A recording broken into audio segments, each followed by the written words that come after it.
Fenomeno record quello di sabato sera che ha portato in piazza San Marco circa 20 centimetri d'acqua, fenomeno che si manifesta in autunno e inverno, ma insolito in agosto. È un picco che non si registrava dal 1872. Abbiamo segnato il valore più alto di marea a Venezia e alle bocche di porto nella storia, nella prima metà del mese di agosto.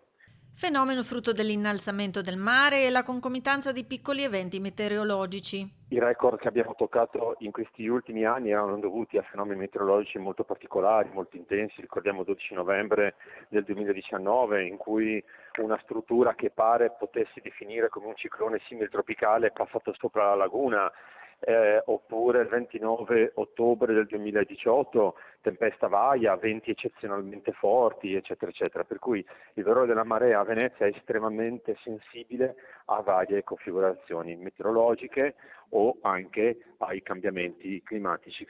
I propri cambiamenti climatici sono la base di pronostici poco incoraggianti. Più aumenta il livello del mare, meno importante è il fenomeno meteorologico perché possa investire la città e quindi questi fenomeni che noi stiamo registrando negli ultimi anni d'estate saranno sempre più frequenti.